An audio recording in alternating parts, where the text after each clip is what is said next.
Salve, salve, gente boa! Eu sou o professor Euclides, essa é a Escola Teófilos. Bem-vindos ao nosso canal.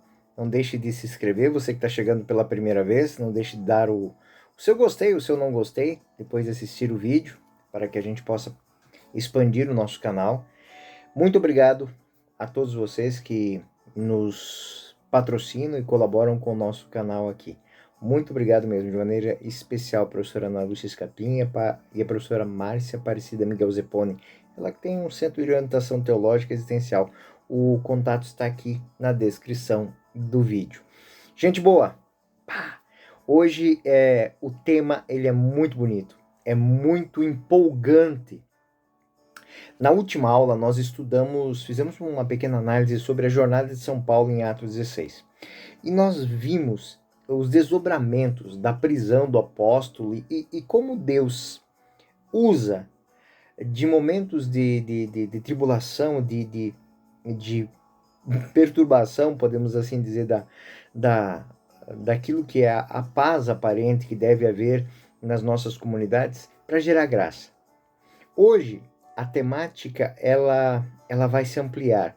Vamos ter pela primeira vez dentro dos Atos Apóstolos, nós vamos ter pela primeira vez o encontro entre algo que até o momento não aconteceu. São Paulo vai se encontrar só junto a uma comunidade em Atenas, formada majoritariamente por filósofos. Atenas é uma cidade onde que se discute filosofia no mercado, na rua, na padaria, na praça.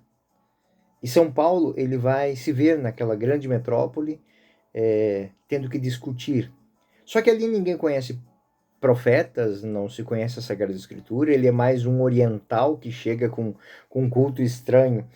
E São Lucas, ele toma essa temática para fundamentar as bases da filosofia cristã. Então, hoje nós vamos estudar o início do capítulo 17, talvez possamos até concluir ele, mas nós vamos começar com a evangelização da região de Tessalônica. E como aquilo que é a continuação das incertezas da evangelização. Eles têm um projeto, eles se lançam nesse projeto, são 3 homens que foram para esse projeto, lembramos que Lucas ficou em Filipos, e em dado momento, situações começam a acontecer pela própria índole de Paulo, ele começa a ser perseguido pelos judeus e pelos pagãos, onde eles usam de artifícios legalistas, muitas vezes, e de má fé, onde eles manipulam aquilo que ele diz. E São Paulo faz um período de viagens de mais ou menos um ano, em que as viagens são, de certa maneira, infrutíferas. Ele sai de Filipos em 49 e em 50 ele está em Tessalônica e acontece algumas ocorrências que nós vamos ver aqui hoje. Mas o centro deste tema é, de fato, o encontro de Paulo com os filósofos. E aí, perguntas boas para a gente responder, né? Como é que foram, quem foram nessa viagem os principais colaboradores? Como é que foi a recepção dos judeus em Tessalônica, em Derbe, em Corinto? Qual as estratégias dos evangelizadores? Aqui nós vamos aprender uma coisa muito bom para a gente ter nas nossas comunidades nos dias de hoje. É necessário saber quando parar. É necessário saber quando dar um passo atrás significa avançar. E quando ir em frente significa frear. São Lucas mostra isso de uma maneira muito bonita no texto. Como é que se portam as lideranças políticas diante de algo que eles não conseguem combater, digamos assim, com argumentação. Como é que os inimigos do evangelho se portam, tanto judeus quanto pagãos? Como é que eles se colocam para barrar o avanço do evangelho, né? Vamos ver também como é que foi o primeiro encontro com o ateísmo prático grego. Como é que Paulo se coloca diante do ateísmo prático grego? Como é que Paulo encontra o diletantismo dos filósofos gregos? Eu vou explicar essa palavra. Diletantismo é uma situação entre o ócio, né? O ócio dos filósofos, que falam de tudo, como a busca da verdade, mas chega um momento em que eles fazem desta interlocução, dessa conversa com temas que muitas vezes são fúteis, né? Um estilo de vida. Como é que eu me porto diante de pessoas que não estão preocupadas com salvação, com dignidade humana, com vida eterna? Isso faz parte do pensamento judaico, não faz parte do pensamento próprio daqueles homens que vivem num ambiente em que tudo lhes é fácil, tudo lhes é permitido, né? Como são lançadas as bases da filosofia cristã? Bem, enfim, nós vamos ver como é que isso tudo de Atos capítulo 17 repercute na vida cristã até os dias de hoje. Essas e outras questões nós vamos buscar responder nesta lição de hoje. Vamos lá. A evangelização de Tessalônica. Bom, é uma rica etapa. É uma rica etapa para a viagem apostólica. De Filipos a Tessalônica são mais ou menos 152 quilômetros. São Paulo, Silas, Timóteo, lembra que Lucas ficou em Filipos como, podemos assim, um líder daquela comunidade. Filipos foi bem evangelizada, mas agora eles saem, eles vão adiante. Silas, Paulo, Timóteo, eles vão para uma capital da Macedônia. São Paulo escolhe grandes cidades neste momento. E ele faz isso de uma maneira deliberada, porque ele quer que o cristianismo tenha uma grande difusão. Então, ele prefere que isso seja feito de uma forma programática dentro dos grandes centros urbanos, que serão centros de quê? De disseminação da fé. Especialmente centros de comércio, rotas de comércio e de comunicação social muito ativa. E aí nós temos Atos 17, versículo 1. Seguindo o caminho de Anfípolis e a Polônia, eles vieram para Tessalônica, onde havia uma sinagoga dos judeus. Então, a mesma regra, o mesmo procedimento, Paulo vai à sinagoga e junto àqueles fiéis de origem judaica, ele anuncia Jesus Cristo. Mas lembramos que Tessalônica, como Filipos, é uma daquelas cidades gregas que goza, diante do governo romano, de alguns tipos de privilégios especiais. Ela tem uma autarquia própria, ela tem um governo próprio, que não deve satisfação ao governo romano desde que haja dentro das normas romanas. E de acordo com o costume, como disse, Paulo foi para a sinagoga. E está na sinagoga durante 3 sábados. Ele entra em contato. E esse contato ele foi duro. Duro por quê? Porque durante as reuniões de oração do sábado, os judeus discutem com ele. E discutem sobre a Escritura, ou seja, ele explica as Escrituras aplicando-as a Jesus Cristo. Mostra que Cristo, teoricamente, né, para eles, o Messias devia morrer e ressuscitar dos mortos. E é uma forma de pregação de São Paulo, própria para as comunidades judaicas, que reconhecem as Escrituras. Então, São Paulo lia a Sagrada Escritura, explicava ela, explicava as profecias e anunciava quem era o Messias e como o Messias deveria se mostrar. Mas, de certa maneira, não eram só os judeus que ouviam a pregação, porque a pregação se disseminava. E aí o que acontecia? Muitos entendiam o Messias como uma figura política. E aí temos um problema. Esse discurso teórico de Paulo, que se aplica ao Cristo, o Messias, não era bem entendido. Então, Cristo, né, para eles, era um rei, era alguém que viria. Então, embora São Paulo, o versículo 4 vai lembrar isso, muitos se convertiam e aderiam à fé cristã.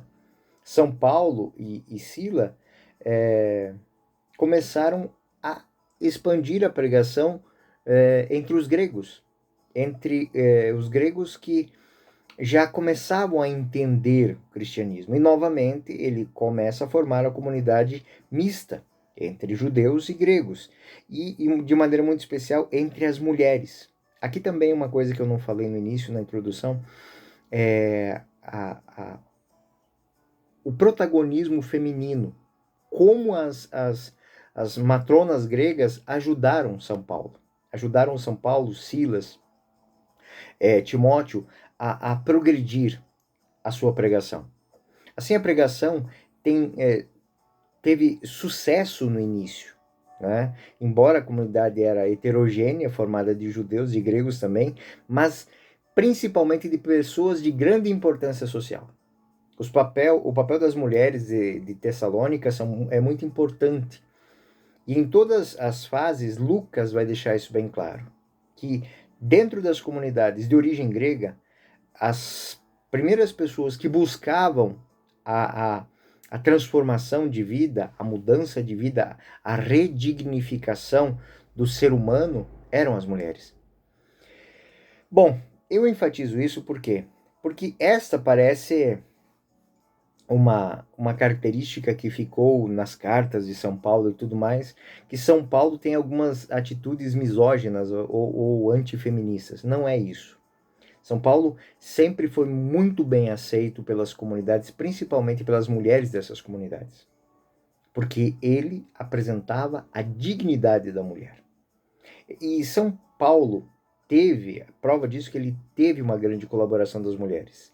E ele aceitou de bom grado e foi beneficiado, podemos dizer, por esse serviço feminino. E aqui, novamente, é aquilo que eu disse, o problema se repetiu. É como as pessoas que começaram a seguir Paulo, a seguir a fé cristã, faziam parte de um grupo de pessoas importantes, surgiu o ciúme, primeiro por parte de um líder judeu, né? E depois também pelas autoridades de Tessalônica. Então, em Atos 17:5, São Lucas deixa bem claro: os judeus, tomados de inveja, ajuntaram-se uns homens da plebe, ou seja, do povão, e fizeram com que essas pessoas se amotinassem na cidade. Assaltaram casas e fizeram o maior estrago. Só que depois eles acusaram Paulo de ter suscitado isso com aquela ideia do Messias político. E aí surge um problema, porque o governo de Tessalônica ele estava muito bem firmado desde que a ordem e a paz se mantivessem. E imagine o que representava dizer que em Tessalônica tinha um revolucionário que estava pregando um outro governo que não de César. Então isso suscitou um medo tremendo daquela comunidade. E eles apresentaram Paulo para o grupo, o dito politarque, ou seja, eram várias pessoas que governavam a cidade. Autarquia, ou seja, um governo com vários líderes. Que é um nome raro hoje em dia, né? Hoje em dia é um que manda e os outros que obedecem, mas as comunidades gregas elas tinham muito isso. Podemos dizer que um sistema parlamentar meio que primitivo, mas que funcionava. E esse grupo ele era responsável por tomar as decisões. Então esses magistrados da cidade eles ficaram empolvorosos, ficaram desesperados com a possibilidade de Roma saber que existia, né, alguém pregando contra os decretos do imperador. E aí Atos 17:7 diz isso, né? Todos eles vão contra os decretos do imperador, ou seja, eles não compreendem o que Paulo diz, a questão de Kyrios é Senhor, de Messias para os judeus, de Kyrios para eles subvertem aquele discurso de Paulo e transformam Paulo num agitador político. Eles distorcem essa pregação e o que acontece é que a pregação, o foco dela é o reino de Deus, mas como eles estão com ciúmes, eles distorcem isso. Sendo assim, os gregos, querendo defender a situação de privilégio, eles vão, prendem um dos colaboradores de Paulo, um Jasão, né, que tem que pagar uma fiança. E aí tem uma jogada grega. Eles dizem que se Paulo for embora, eles devolvem o dinheiro. Então, eles criam aqui uma vinculação de que aquela pessoa, se Paulo for embora, ela não vai ser lesada em nada. Mas se ele ficar, ele vai perder o dinheiro dele. E assim, para que não haja distúrbios, né, turbulentos, Paulo decide, é uma decisão rápida, decide sair. Eles se reúnem à casa de Jasão, numa decisão durante a noite, e para não causar distúrbios, São Paulo e Silas partiram para Bereia. Em Tessalônica, Timóteo fica para coordenar aquele grupo de evangelização. Eu lembro que Lucas ficou em Filipos, Timóteo vai ficar em Tessalônica, né? E aí Paulo segue o seu caminho junto com Silas. E, novamente, no decorrer do texto, chegando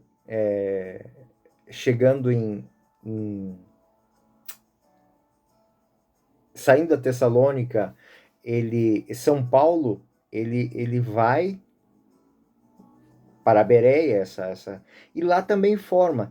É uma pequena comunidade. São Paulo sempre começava assim com 10, 20, 50 pessoas. Só que lá os indivíduos de Tessalônica ficaram sabendo que eles estavam na Bereia. E novamente eles vão lá e fazem um distúrbio. Aquela comunidade ela era formada por algumas mulheres gregas da nobreza e alguns homens.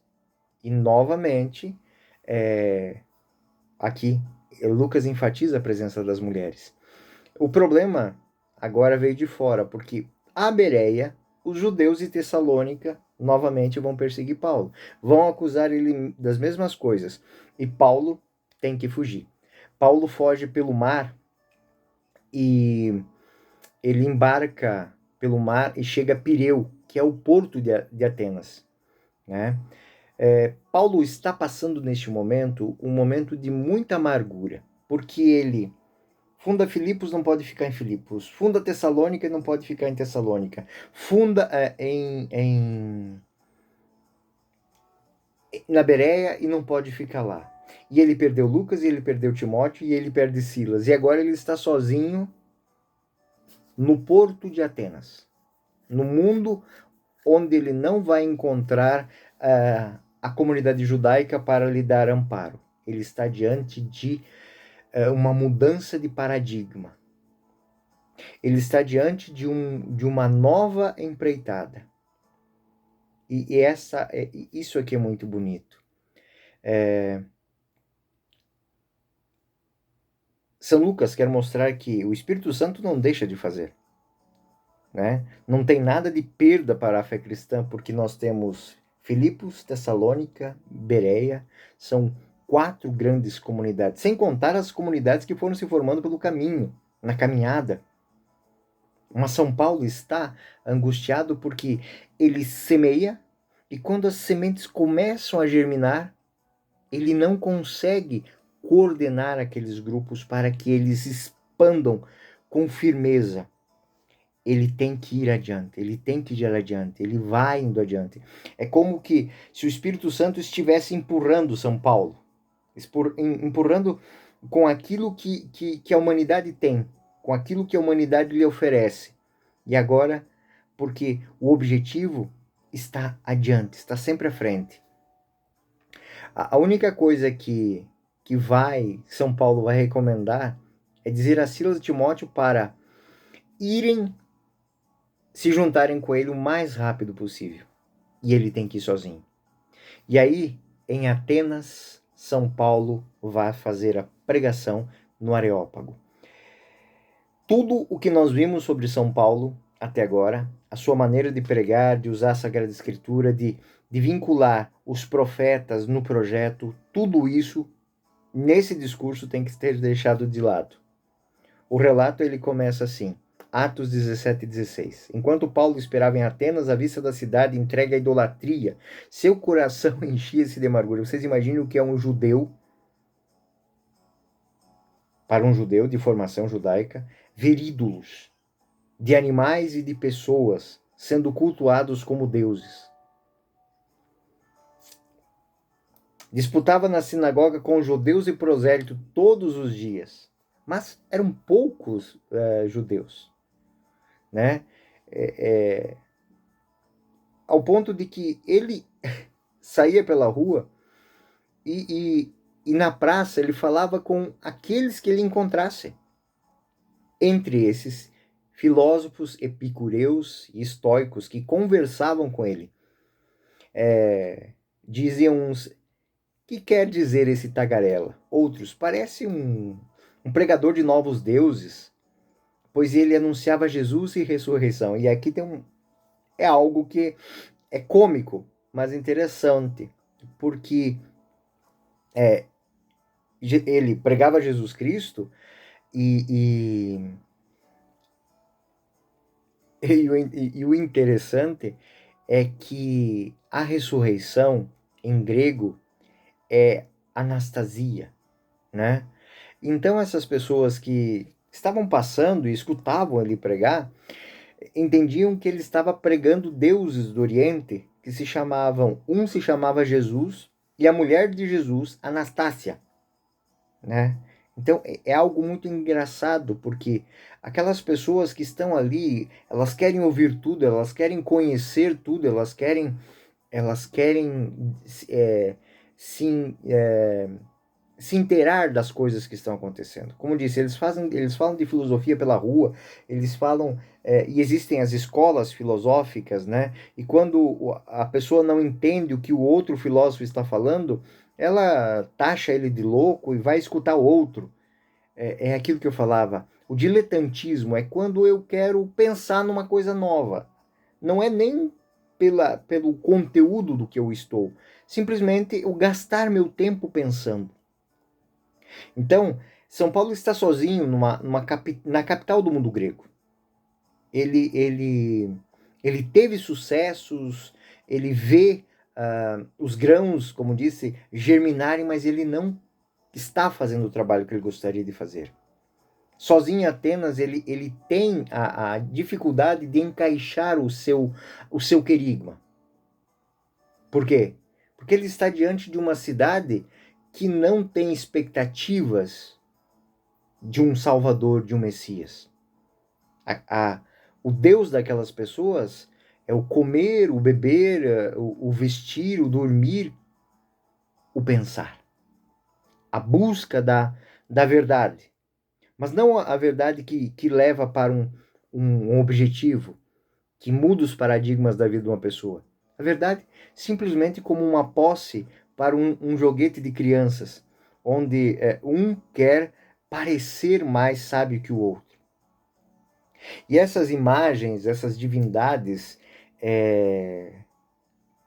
para São Paulo, um homem de cultura judaica acostumado a rejeitar qualquer representação do divino, ela é aterradora.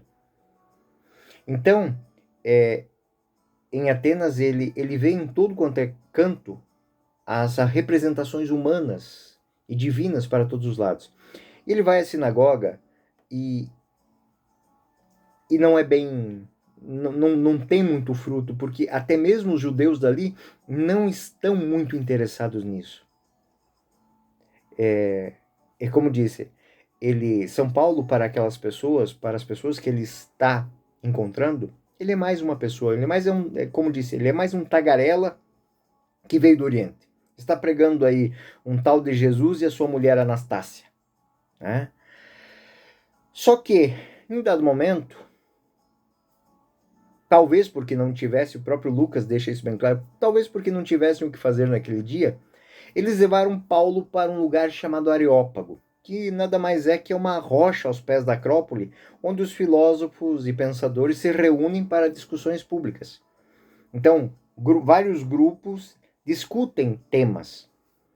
E lá reunidos, eles convocaram São Paulo para dar ouvido, ou seja, eles não querem ouvir propriamente, mas eles querem conhecer a Kainé Didaké, ou seja, mais um conhecimento novo. É como se eles quisessem fazer uma sabatina sobre a maneira com que ele tem para apresentar. E aí pensem, o que ele vai falar? Eles não conhecem os profetas, eles não têm ambições religiosas. Do que ele vai falar? Parece que ele simplesmente tinha uma única coisa nas suas mãos: o desejo daquelas pessoas de ouvir algo que lhes fosse agradável, que lhes soasse como algo importante. E São Lucas faz uma nota um pouco irônica, né? Eles não tinham nenhum passatempo mais agradável, só queriam escutar coisas novas. Então eles queriam as últimas notícias e Paulo se tornou um passatempo para eles. Mas aqui há uma manifestação do Espírito Santo. Pois São Paulo, ele usou do passatempo filosófico para dar as boas-vindas da fé cristã àquele povo. E o discurso que está do versículo 22 ao versículo 31 não existe em lugar nenhum até então. Esse é um discurso original de São Paulo. Há um discurso que é totalmente diferente dos outros. Leiam com determinação, porque estão ali as bases da filosofia cristã. O discurso para os gregos é um discurso querigmático, né? Mas com outra temática, que não é a Sagrada Escritura. O conteúdo da fé fundamental dirigida aos judeus não é apresentado aqui. Ele não tem como nomear Jesus Cristo, eles não conhecem Jesus Cristo. Ele tentou falar de Jesus Cristo e da sua... E entenderam que Jesus Cristo tinha uma esposa, né? E esse discurso que foi feito a esses filósofos gregos, para esses pensadores diletantes, para essas pessoas que não conhecem as Escrituras, que não entendem o conceito de Messias, de Salvador, que tem no seu estilo de vida algo que não toca a salvação, a vida eterna, a dignidade humana, não é algo que para essas pessoas seja um bem almejável. Eu vou deixar tudo por isso. Então São Paulo conduz seu discurso tomando ponto de partida a teologia natural. A partir desse raciocínio muito inspirado, ele tenta levar os atenienses a aquilo que a gente chama de captatio benevolentiae, ou seja, captar a atenção benevolente deles. E ele começa por elogiar. Ele começa a chamar a atenção elogiando essas pessoas. No versículo 22, de pé no meio do Areópago, homens de Atenas, em tudo vejo que sois muitíssimo religiosos. O conceito de religião aqui é um conceito extremamente importante, porque é um conceito que está não numa religião, mas numa qualidade do homem.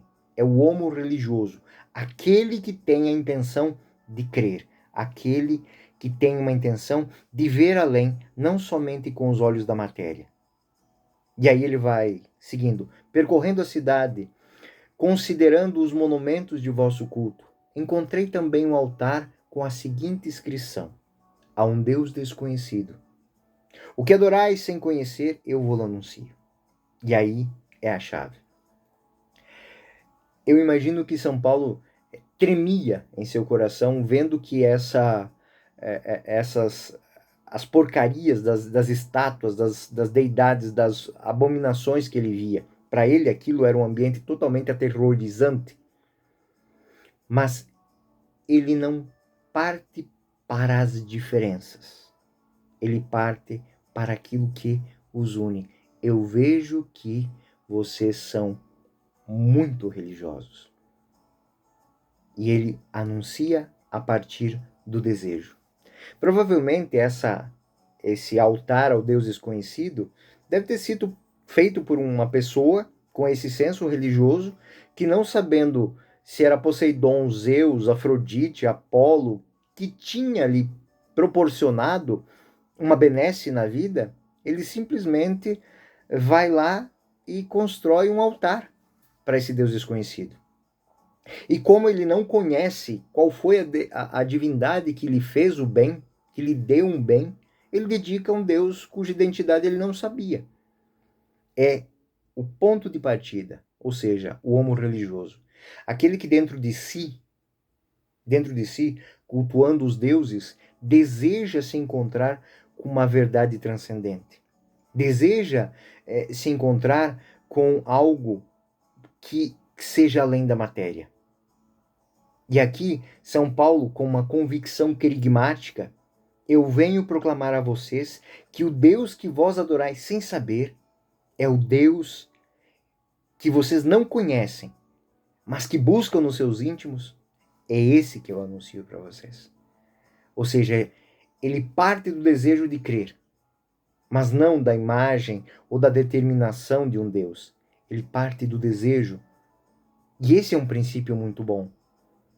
Aquele que vós buscais adorar sem conhecer, eu vou anuncio. É uma convicção muito forte, é uma manifestação do Espírito Santo que faz com que ele vá no princípio humano, que foi criado para Deus. Foi criado com o desejo de Deus. E aí, o versículo 24 vai mostrar como é que essa teologia se constrói. O Deus que fez o mundo e tudo que há nele, uma cosmologia, é o Senhor do céu e da terra, e que habita não em templos feitos por mãos humanas, nem está servido por homens, com a necessidade alguma, porque ele é quem dá toda a vida, respiração a todas as coisas, ou seja, ele está colocando o desejo do transcendente muito acima do panteão grego. Ele faz nascer de um só homem todo o gênero humano para que habitasse sobre a face da terra. Fixou os povos, os tempos, os limites. E aí essa cosmologia, ela se transforma em algo muito maior. Ele configura ela a origem da humanidade. São Paulo conduz o discurso dizendo que Deus tem um plano, tem uma ordem. E abre para uma história guiada. A ordem cósmica desejada por Deus fez o homem procurar, tateando, mesmo que às cegas, até se encontrar com ele. E aí, São Paulo suscita um questionamento interior, onde afirma que Deus não está longe do homem, mas está dentro do homem. E Deus se esconde dentro do homem para ser procurado. É como que um desejo, é como que uma fome que foi colocada dentro do homem para que ele o busque. E nós não estamos perfeitos, não estamos completos sem isso. Ou como dizia Santo Agostinho, qui criabit te sine te, non salvabit te sine te. Ou seja, o Deus que te criou sem ti, não te salvará sem ti. E esse querigma, pela primeira vez em São Paulo, está sendo usado numa linguagem filosófica de cunho estoico. E este é o grande encaminhamento desse capítulo. São Paulo está se adaptando, ele está se enculturando a mentalidade grega sem perverter a sua mensagem. Vemos que ele não usa mais categorias judaicas, bíblicas, e ele cita até um de seus poetas, dos poetas gregos, cita o poema dos fenômenos de Arato de Sole, da Cilícia, que era um compatriota de São Paulo, que viveu no século III a.C. Dele nós somos. Somos da linhagem dos deuses, somos parentes dos deuses. Até mesmo limparam dos pensamentos que iniciavam o movimento estoico, que têm expressões semelhantes. Então, ele vai conduzindo até o momento em que ele vai apontar, ele está usando um poema de um filósofo, o Fenômeno de Arato, e ele não está mais dizendo, como dizem os profetas, agora ele vai dizer, como dizem os vossos poetas. E entender um pouquinho esse raciocínio iluminado de São Paulo. Porque São Paulo, usando disso, ele vai dizer o seguinte: se nós somos parentes dos deuses, se pertencemos à sua linhagem, nós não podemos pensar que a divindade seja material. Ela não pode ser de ouro, porque o homem não é de ouro. Não pode ser de prata, não pode ser de pedra. E não pode ter a marca da imaginação humana. E aqui, na filosofia de Platão, e deviam existir muitos platônicos ali, que devem ter corrido ao encontro dele, dizendo que o raciocínio dele estava completo, é verdade, devem ter dito assim: a arte é um dano à realidade.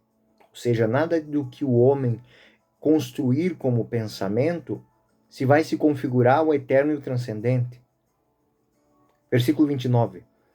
Pois se somos da raça de Deus, não devemos pensar que a divindade é semelhante ao ouro, à prata, à pedra, lavrada por arte do gênio dos homens. E neste ponto, São Paulo timidamente começa a tomar a abordagem religiosa revelada e propor o cristianismo. No versículo 30, Deus, porém, não levando em conta os tempos de ignorância, os tempos onde só existiu o desejo, mas não o anúncio, convida agora todos os homens, de todos os lugares, e aí o universalismo, ele se apresenta. O mesmo universalismo apresentado por Pedro, o mesmo universalismo apresentado às comunidades por onde ele já passou.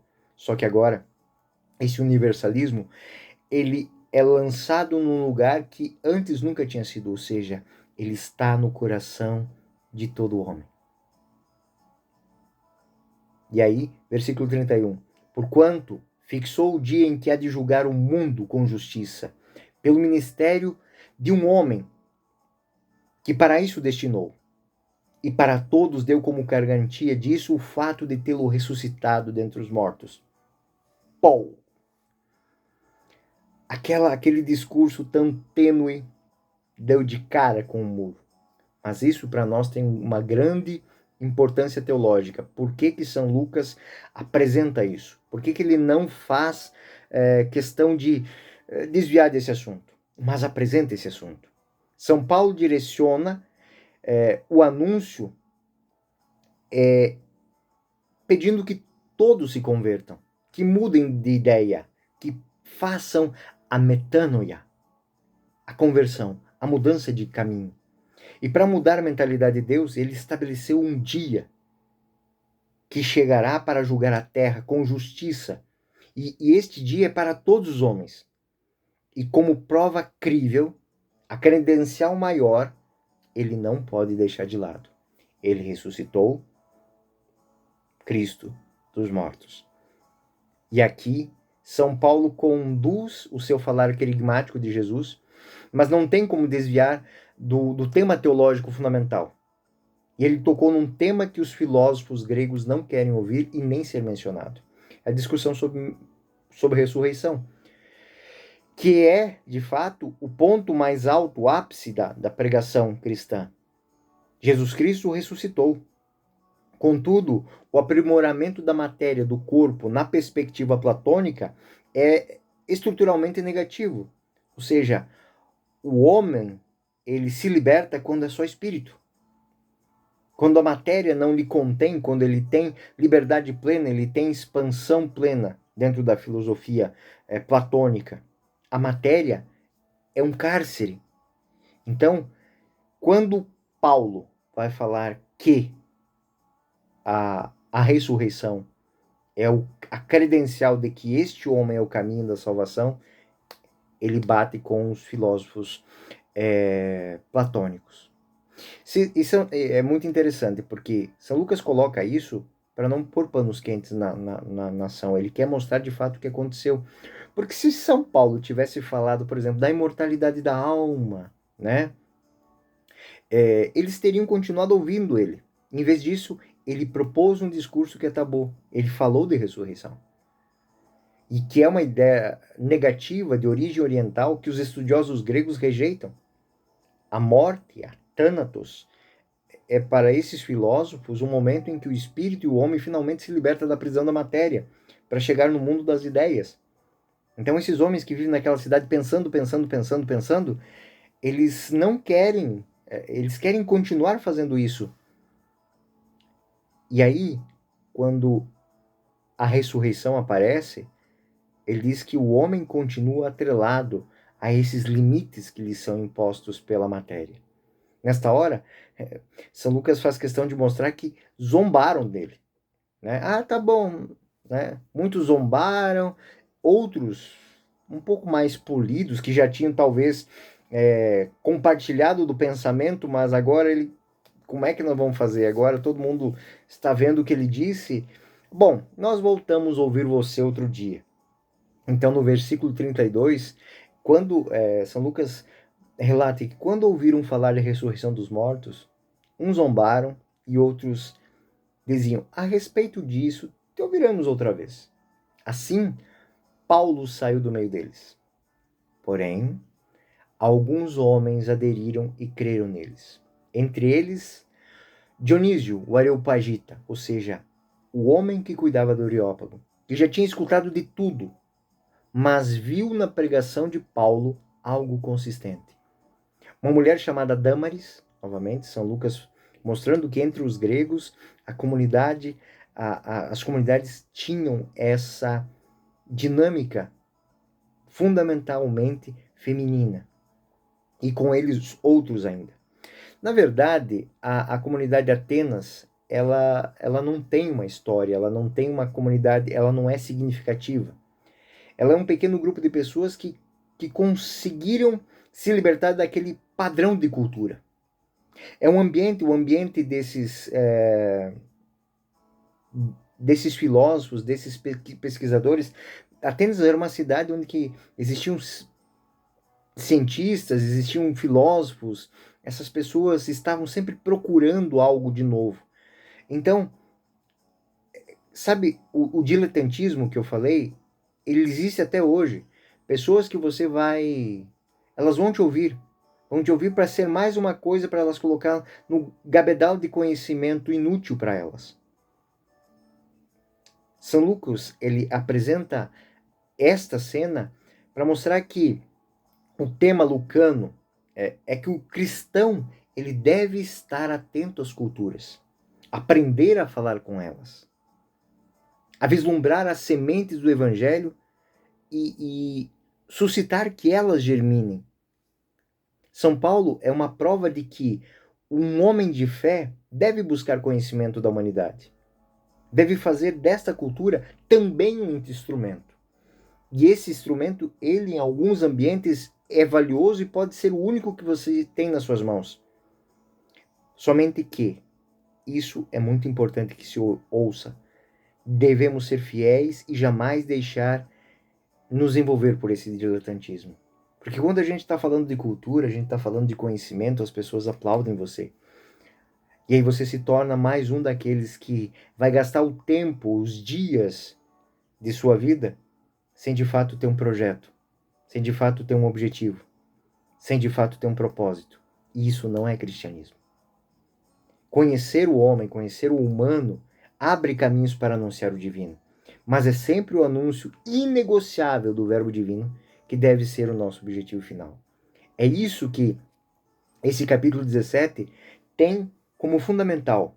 São Paulo jogou todas as cartas dele, ou seja, ele formou comunidades entre judeus, entre pagãos, mas quando ele se viu no ambiente em que somente ele tinha o desejo do homem de conhecer a Deus, de conhecer o transcendente, de conhecer algo maior do que a realidade que se apresenta, ele apresentou Jesus Cristo, do jeito que ele é. Aquele que fez o céu, a terra, que nos colocou dentro da existência, aquele que nos deu dignidade semelhante a ele, aquele eu vos anuncio. E a credencial de que ele é verdadeiro é que Deus o ressuscitou entre nós. E nós o vimos, e nós caminhamos com ele, e nós partimos o pão com ele. Isso é um ato de fé. É um ato de fé que vai transcender o diletantismo. A nossa missão é mostrar, não é mostrar que nós sabemos mais que os outros. Não é mostrar que nós sabemos, mas entender que nós sabemos e o que nós sabemos, o nosso conhecimento, ele se torna a ferramenta para crermos mais profundamente. Ou, cito Santo Agostinho de novo, como diz Santo Agostinho, cremos para compreender e compreendemos para crer melhor. Na próxima aula nós veremos a fundação da Igreja de Corinto. Bom, sigamos o nosso caminho, sabendo que ele vai à nossa frente, nos fazendo entender, inspirando e confirmando aquilo que a nossa fé nos apresenta e nos faz mergulhar mais profundamente nesses desejos que vão no coração do homem e que só são preenchidos pela presença de Deus no homem. Que o Senhor esteja convosco e que permaneça no meio de vós e no meio de nós. Até a próxima lição. Eu sou o professor Euclides e essa é a Escola Teófilos. Até a próxima. Fiquem com Deus.